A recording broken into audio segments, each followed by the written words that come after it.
Hello, welcome in or welcome back to my channel. My name is Deb from DG Reads and it's time for another ARC attack. If you're not familiar with my ARC attack series, this is my excuse to have a little extra push to get to highly anticipated upcoming releases, to try to get some reviews done before these books actually hit the shelves. By the time this video goes up, some of these books may already be out, but I try to at least get some out that are upcoming so you can decide if they are for you or not. So to kick things off, I am starting with a middle grade. Middle grade isn't something I read a ton of, but I really loved a couple of Delilah S. Dawson adult books in June, so I decided to check out her upcoming middle grade book, Ride or Die. This book follows Bree, who is a middle schooler. She's about to go into high school the next year. She's an athlete. She's had to move with her family after something mysterious happened with her sister. We don't entirely know the full details. Her mother is very much pushing her to achieve a lot academically, and we start to learn that she's been very good in school. She's a star athlete. She's got a lot going for her. In a three-legged race competition, she gets matched with one of the popular girls, Emily. And Emily wants to win. Emily's not going to win on her own. So Bree, through a feat of great athleticism, gets them that win. And this kind of gives her a little bit of an in with the popular girls, the M's. And she gets invited to Emily's birthday party at the local theme park. It's a place with lots of roller coasters. Kids love to go there, young and old. And she decides she's going to go, she's going to play it cool, and she's going to prove to these girls she deserves to be one of them. As the evening progresses, it's very clear that these people don't really 100% want her there. She doesn't really fit in. It's also a place where there was some sort of accident that happened years ago, and nobody knows exactly what happened, but people died. And there's a section of the park that is walled off. When she is dared to go in behind this wall and find some sort of relic to prove that she looked around back there, Bree goes and gets separated from the other girls. She winds up meeting up with some teenagers and starts going around the park with them. It's after hours, the park is nearly empty, and they go on rides, they have things to drink, they have all sorts of fun. They also have some creepy twists as they're doing things. So things go a little bit awry, not what Bree expects, but she's starting to wonder what's real, what's not. Is she getting stuck in her own head? And it's been a lot of fun. I think it's a perfect length book. It's like a 6-hour audio, and I think it's using its time well.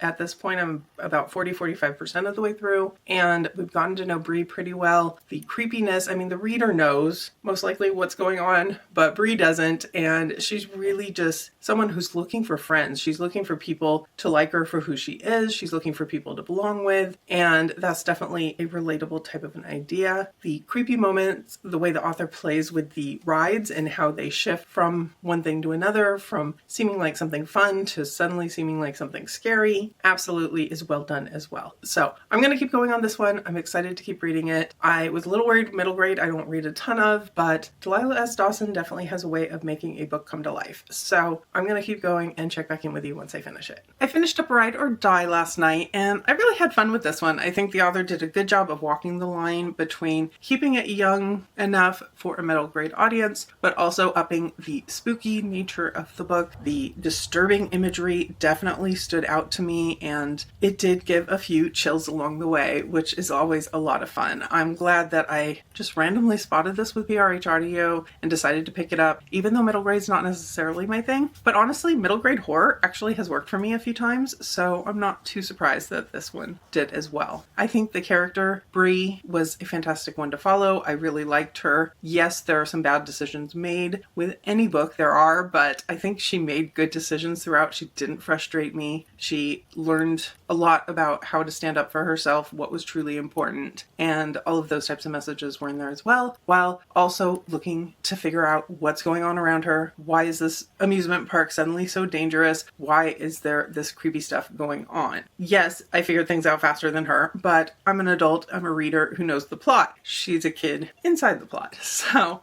with that, I'm giving this one a strong 4 stars. I had a really good time with it. Definitely eager to read more of Delilah S. Dawson's adult books, which I did just get approved for a new one from NetGalley. But for now, this one was a really great way to kick off a new ARC attack. I I am back with another arc for you, and this is one I've actually finished, and that is Algospeak by Aleksic.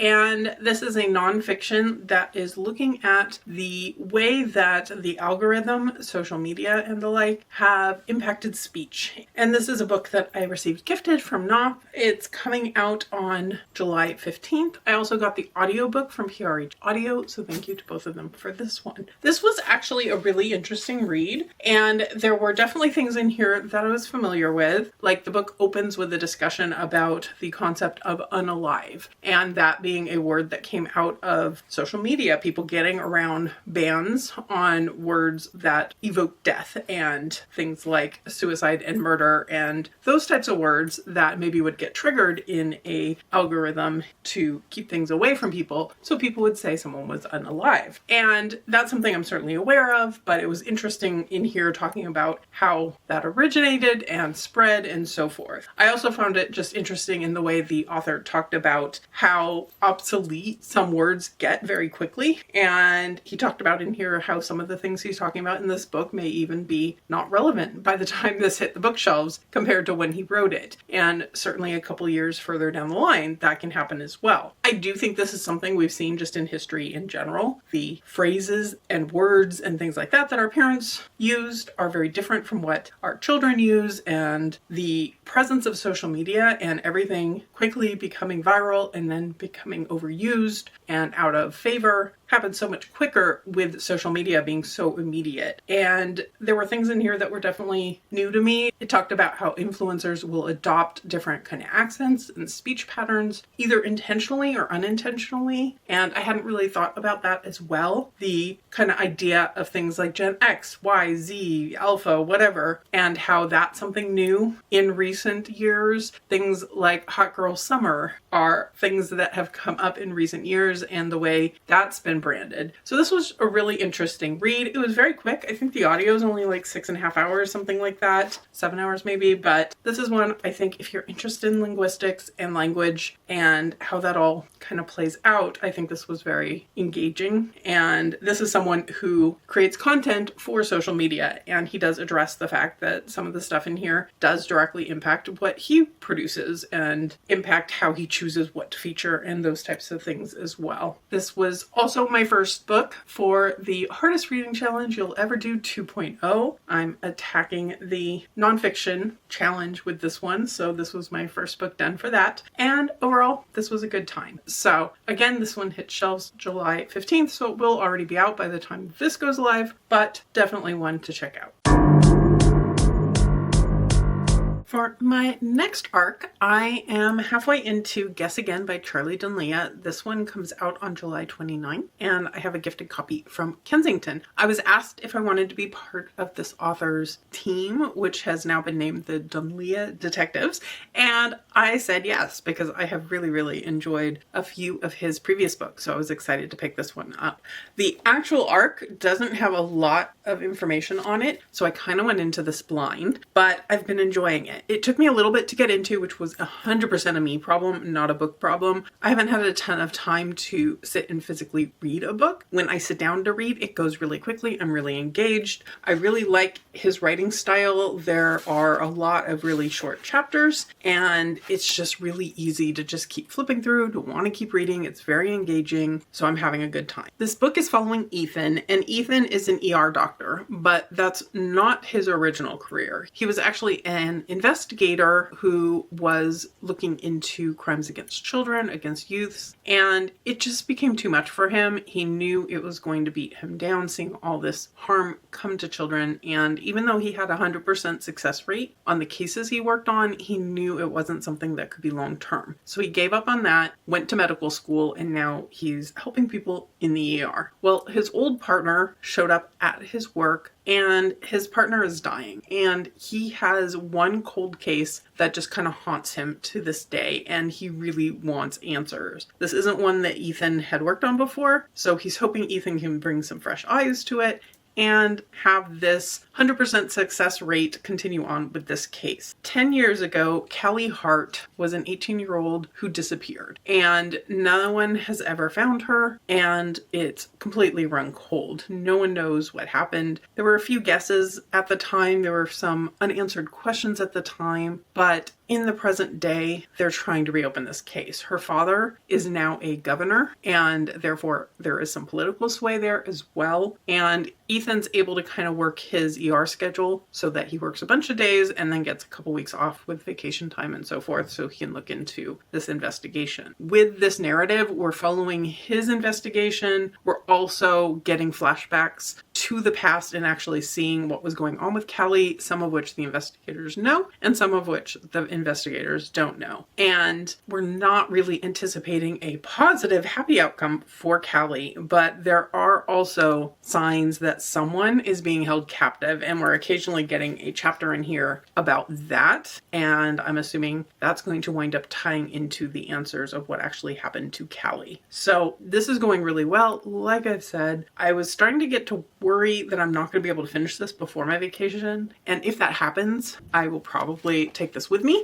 because it would be a really quick finish to finish up on the plane on my way to vacation. And I am anticipating a finished copy coming from the publisher because they've said they've sent that. But in the meantime, I sat down tonight to read and I pretty much flew through over 80 pages. So I'm not super worried about finishing this. I think depending on how smoothly things go with work tomorrow and hopefully getting home from work on time tomorrow, between the rest of tonight and tomorrow, I should be able to finish this up and record my final thoughts before I actually go anywhere. So time will tell. But I'm eager to get back into this. It's such an easy book to just read one more chapter, because like a lot of these chapters are a page and a half, 2.5 pages maybe, and really not much more than that. So I'm going to keep going and hopefully I will be checking back in with you soon.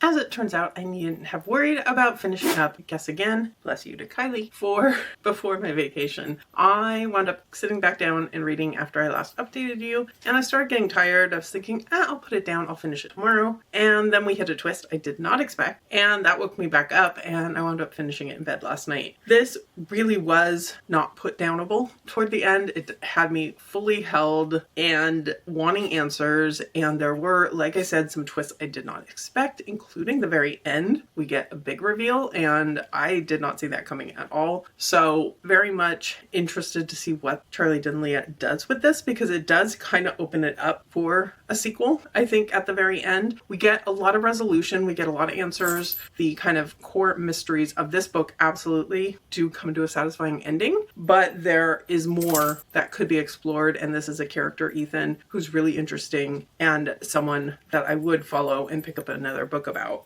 I think the characters in here were pretty well done. I think definitely Ethan was the most fleshed out for me, but I think the side characters were fairly well done as well. The girlfriend Maddie and her involvement in everything wasn't 100%, I don't know, clear to me at the beginning. It took a while to realize how much she was going to come into play in the story. So I think that maybe could have used a little bit more to it, but I think the past timeline, the present timeline, all of that played out pretty well, and things didn't go exactly as I expected. So overall, this was a great time. I'm giving it a 4.5. I'm rounding it to 4. It didn't quite hit 5 stars for me, and I'm so stingy with those, that's not shocking. But I definitely recommend this one. I recommend picking up his other works. I just find them really engaging, and I still have some backlist ones to get to, so I'm excited for that. So anyway, this was a good time, big success, and a final arc to finish before my vacation, which of course won't make a big difference to you because this won't come out until after I'm back and I've read some more arcs. But anyway, I'm happy that I wrapped this one up before I go. I'm back with a new update because I have made it halfway into Too Old for This by Samantha Downing. This is an August release. I have a gifted audiobook copy from PRH Audio, and this is an author I've absolutely loved before. So the idea of her writing an older protagonist, an older retired serial killer, absolutely grabbed my attention. We are following this woman, and she was a killer. She has given it up. She's living pretty much a life of retirement, even if she didn't so much have a regular job. And she's spending time going to church and playing bingo and participating in potlucks. But then someone comes to her door who was planning to do kind of an expose on her and the fact that she was once accused of a crime. And the twist or the tagline for this is that this woman, Plum, doesn't believe she did it. She believes she was someone who was accused of a crime that she didn't commit. But reality says that this woman was a serial killer and extra kind of attention is not what she wants. And suddenly she finds herself back in the killing game. And I love the premise of this. The idea of this older woman. She's a mom, she's a friend, she's living kind of a normal life, but all of this is getting her attention she didn't ask for. Does she deserve it because she was a serial killer? Probably. But she is the protagonist of our story. We want good things for her, I think. But I'm not sure the actual execution is living up to my hopes for this one. It's pretty slow in terms of the progression of the plot. We are following her day to day, what she's up to, what food she's making, what conversations she has with friends, how she's disposing of bodies. I mean, there's a lot of interesting elements in here. It's just very slice of life of a serial killer. So I'm not sure. I was kind of hoping maybe by the halfway point that it would pick up, that it would get a little more wild and crazy. And there's still room for it to get there for me. I think her books in the past have had those kind of twisty moments or over the top moments that I really have enjoyed. So I am still holding out good hope for this one. Like I said, I made it to just about exactly half. So I've got a good ways to go. It's not a short book. It's like an 11-hour audiobook. So I do have quite a ways to go with it. And here's hoping I wind up more engaged. It's a very easy read. It's written well. The character's interesting. I think just plot-wise, for this to be considered a thriller, as it's been labeled, I want it to pick up a little bit. So we shall see. That's it for now. I'll check in once I finish it. I have now finished Too Old for This, and unfortunately, this just wound up being an okay read for me. I think it did pick up the pace a little bit in the second half. There were some turns or some additional complications that came into things that I did enjoy, but it still felt rather slice of life-like. And I was pulling for our main character, even though she's definitely kind of an anti-hero type of character. She was interesting to read about. She definitely had some things that were relatable, some things that definitely were not.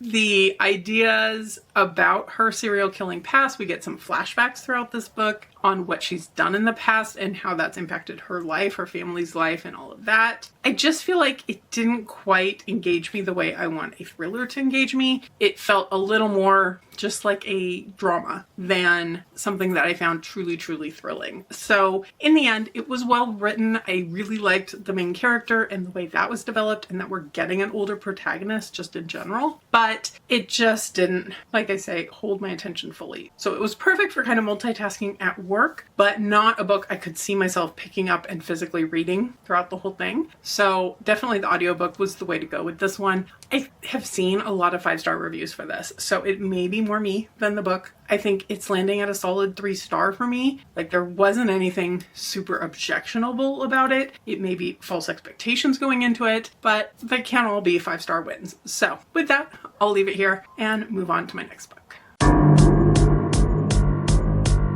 I'm back with my next arc because I received a gifted copy from Harper Audio of The Blonde Who Came In From the Cold by Ellie Carter. And this is the sequel to Blonde Identity that wound up being a really kind of surprise hit for me last month. And I immediately requested it when I saw this get added to NetGalley and thankfully was approved. In this one, we are following the opposite twin. This one is following Alex and King. And 10 years ago, they both joined the CIA. King left the business at some point. They fell in love at some point. Alex left him at some point. And now in the present day, suddenly they've woken up, tied together, bloody, and they have no idea how they got there, what's been going on. And we've got a bit of a second chance romance going on in here, a spy game going on in here. There's a lot of moving parts. I am finding myself not as hooked into this one initially as I was with Blonde Identity. And I think that was just, I liked the setup in that one. The fact that we had a sister there who didn't know the spy game,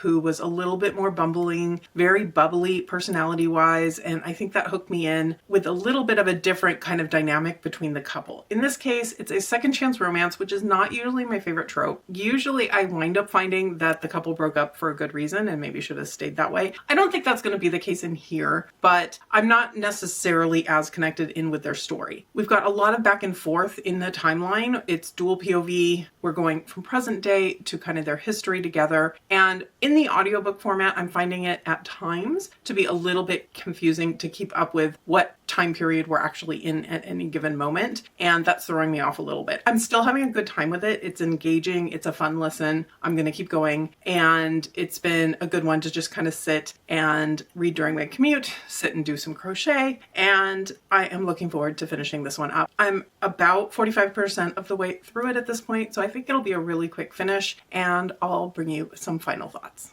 I've now finished The Blonde Who Came In From the Cold, and overall I enjoyed this one. I didn't click quite as much as with the first book, like I mentioned before. It just didn't have the same kind of banter and tropes that I really enjoyed in the first book, but this one was still a lot of fun. I think I got more into it as I got further into the book, as I got a little bit more used to the jumping back and forth in time with this one. The settings in the past and the present were a little more similar in some instances, and we have kind of different iterations of the past, where that kind of caused a little bit of confusion for me if I just kind of lost track for a minute, or if I put the book down and then restarted it trying to connect with where exactly our characters were in time. I did like the relationship between these two. I thought the spy element was interesting. It just wasn't quite as new and unique as book one was for me when I picked that one up. We do get the return of some prior characters. We get this book linking in during some of the timelines with the previous book, and I really enjoyed kind of picking up those elements as well. So in the end, this one's a 4-star, not the strongest of 4 stars for me, and not as strong of a rating as the previous book, but still a good time. So I think if you enjoyed book one, or just enjoy a kind of quirky spy story romance, this is a fun one to pick up. And if I didn't mention it previously, it is out on August 5th, so coming soon. And then I have started my next arc. In Real Time, The Lighthouse at the Edge of the World by J.R. Dawson is coming out tomorrow, which is July 27th. So it's one I meant to read before my vacation and I just didn't get to. So I am doing a little bit of a last minute scramble now to try to get it done. This book is set in a lighthouse on the outskirts of Chicago. And we meet Mira, who is the daughter of the man in charge of this lighthouse. This lighthouse is where the dead go to kind of deal with everything with their death and prepare to move on to go beyond the veil. And some people do it very quickly. Some need time. Some maybe are waiting for someone before they move on. Others just kind of need time to process. And so it kind of acts as a hotel for them. And there are elements that come into this lighthouse tied to their lives. There are special rooms in this lighthouse where people can kind of re-experience or process things they went through in life. And it's a really interesting setup. Mira is not dead herself. She's also not really fully alive. She's never really known a life outside of this lighthouse. And then one day Charlie shows up, and Charlie is alive, and she's not supposed to have been able to reach this lighthouse, and it causes quite a stir. Mira's preparing to take over the lighthouse from her father, and Charlie is there looking for her sister's spirit. And they don't know if her sister really was there or not. There's also kind of this darker option. Compared to going to this lighthouse, there are haunts that could absorb a spirit as well. So there's a risk that maybe her spirit could have wound up in a much more terrible situation. It's also possible she's moved on from the lighthouse already. And so there's a little bit of an investigation going on. There's a little bit of Mira kind of experimenting with what it means to potentially be in charge of this lighthouse and the journey of the dead. And there are a lot of dogs in the story. The dogs are the ones who find the spirits and guide them and protect them on the way to the lighthouse. And the dogs actually have a voice in the story and speak to Mira and to Charlie, who has the ability ability to see spirits, and it's just been a fun story so far. It's definitely grief heavy. I mean, Charlie lost her sister in a very violent way. The family broke apart over this, and there's a lot of trauma there to unpack, but I'm liking the relationship that's building between Nira and Charlie and really enjoying that as well. I have a gifted audiobook copy of this also from Macmillan Audio, so I've been enjoying kind of consuming it in that way with my crochet this afternoon, so I'm looking forward to continuing on in this one. I have finished up The Lighthouse at the Edge of the World, and I really enjoyed this. I think it was a good mix of a little bit of romance with a really sad and also at times heartwarming story. There was definitely a love for the city of Chicago and everything that Nira was learning about the city and about what real life was. I really liked how this didn't end perfectly. Not everyone had a perfect happily ever after, everything wrapped up in a neat little bow type of ending, but I think it ended really well. I really liked the kind of note it ends on and the not quite entirely answering every single question type of note also, but it did wrap up for the most part, I think, really, really well. The writing in here was really engaging. The idea of these souls and the dogs carrying them across and protecting the souls of humans was just so touching. As someone who's been struggling a little bit with grief-related books, I think this one walked a really good line of having those heart-tugging moments without being overly